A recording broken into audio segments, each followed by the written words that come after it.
crime, of corruption in the state, corruption in the society are very high. Carlos Cardoso. Do jornalista Carlos Cardoso. Um homem que lutou contra a mentira e corrupção, Carlos Cardoso.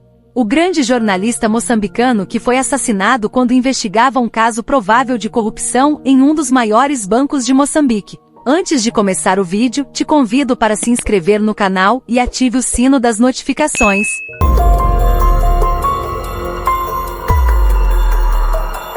Carlos Cardoso nasceu em 10 de agosto de 1951, na Beira, província de Sofala, que fica no centro de Moçambique. Filho de imigrantes portugueses na colônia. O seu pai trabalhava na produção de leite. Cardoso estudou na África do Sul, onde foi expulso em 1974 por ter se manifestado contra o sistema de apartheid com a sua fraqueza. As autoridades da África do Sul deportaram ele para Lisboa. Cardoso permaneceu lá apenas alguns meses.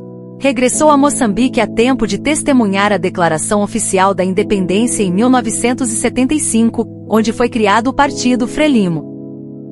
Em 1976, ansioso por participar na construção de Nova África Socialista, Cardoso entrou para o jornal Tempo, o jornal estatal.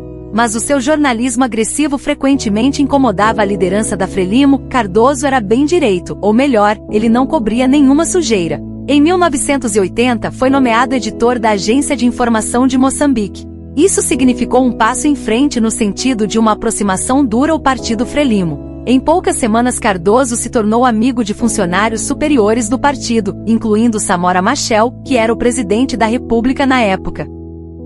Cardoso continuou a cultivar esta fonte ao longo da sua carreira. Ele já tinha muitos contatos dentro da Frelimo, e contatos muito poderosos. Entretanto, em 1982, ficou preso durante 6 dias por ter escrito um editorial sobre a Guerra de Moçambique, conhecida como Guerra dos 16 anos. Em 1989, Cardoso tinha feito uma proposta para que os salários, por exemplo, dos trabalhadores simples fossem 3 vezes subidos ou fossem aumentados 3 vezes e que os salários de cima ficassem na mesma, com o objetivo de não haver trabalhadores que ganhem menos que os outros. Então, só que esta proposta, do ponto de vista da gestão da empresa na altura, não era cabível.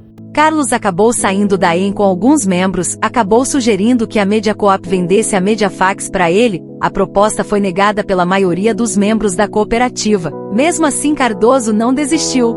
Ele fundou Metical na velha garagem onde Mediafax começou, chamou de Metical, mas era o Mediafax. Metical nasceu nos anos da corrupção desenfreada em Moçambique. Em nomeado anos 90, muitas empresas privatizadas haviam aberto falência, mas todos queriam ser empresário. Em 1992, foi criado o Banco Comercial de Moçambique, BCM, uma decisão que haveria de ter consequências fatídicas para a carreira de Carlos Cardoso. Entretanto, depois de Acordo Geral da Paz, a economia de Moçambique começou a atingir impressionantes taxas de crescimento do mundo.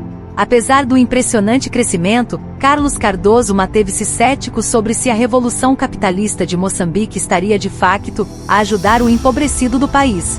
Suspeitava que houvesse lavagem de dinheiro, tráfico de drogas e outras atividades ilegais. Em 1996, Carlos começou a seguir as atividades da família Sattar. O Metical fez a cobertura de uma investigação a um esquema de lavagem de dinheiro no valor de 14 milhões de dólares no BCM. O governo moçambicano acusou de envolvimento neste esquema a família Sattar e o Vicente Ramaia, um funcionário da BCM. Quando a esquema veio a público, 2 membros da família Sattar fugiram para Dubai, nos Emirados Árabes Unidos. Cardoso se manteve simpatizante da Frelimo, mas ele começou a desconfiar mais das políticas do governo que beneficiavam principalmente os ricos.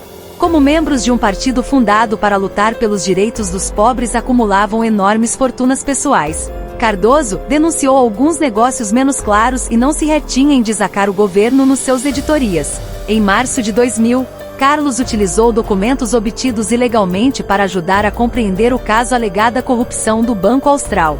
Durante este período, o Metical publicou vários artigos ligando os escândalos da BCM e do Banco Austral a um maior padrão de corrupção indiscriminada no governo. Cardoso, no seu último artigo publicado, especulava que o dinheiro da droga estava a ser lavado através do BCM e do Banco Austral com cumplicidade oficial. Cardoso já era o perigo para todos os corruptos de Moçambique.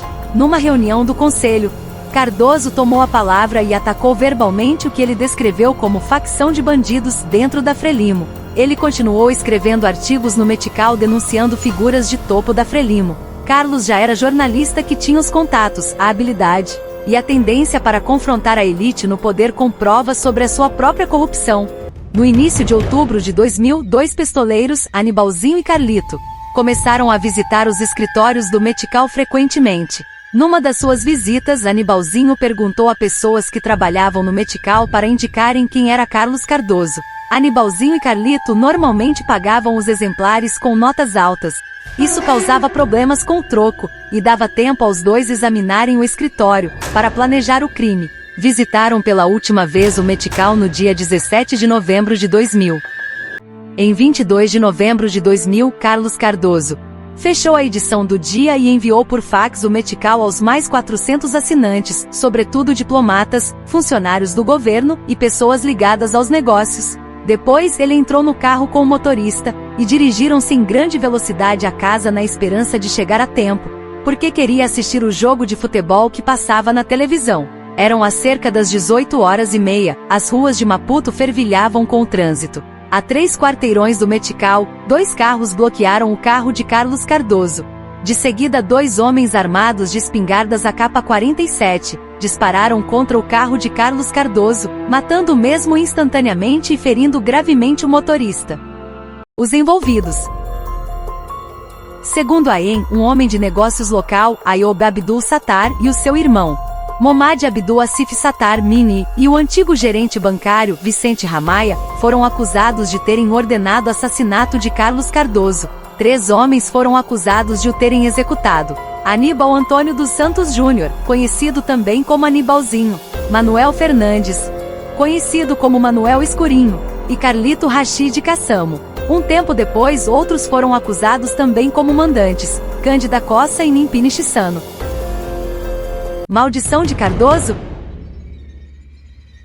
Em 19 de novembro de 2007, Nimpini Chissano, que estava sendo acusado também como mandante do crime, faleceu devido a problemas cardíacos. 4 de fevereiro de 2010, Cândida Cossa, que também era acusada como mandante do crime, faleceu vítima de doença. De 2013 a 2014, Ayoub, Nini e Ramaia conseguiram liberdade condicional, porém, a suposta maldição de Cardoso não parou. Em 21 de fevereiro de 2014, Ramaia foi assassinado a tiro dentro do seu carro, em Maputo. Em 3 de julho ainda em 2014, Ayoub foi assassinado com 2 tiros no Paquistão.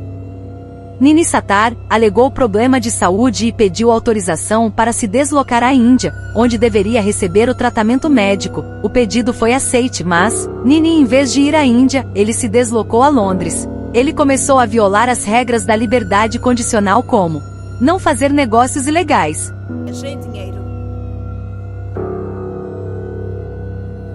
Nini Sattar é atualmente acusado de conexão para o rapto de vários cidadãos, assassinato do procurador Marcelino Vilanculos, resgate de 2 cidadãos nas mãos da polícia, entre outros crimes. Entretanto, em 2018, foi capturado ao abrigo de um mandado de captura internacional no Reino da Tailândia. Até hoje está na prisão. Escurinho saiu por bom comportamento, mas ele já tem problemas de saúde. Anibalzinho ainda está na prisão. Ninguém mais ouviu falar de Carlito. Outros dizem que foi solto, outros alegam que ele foi executado na prisão. Carlos Cardoso morreu com 49 anos de idade e deixou 2 filhos. Hoje ele é considerado como o melhor jornalista de todos os tempos em Moçambique. Esse foi o vídeo de hoje, deixe o seu like e se inscreva no canal.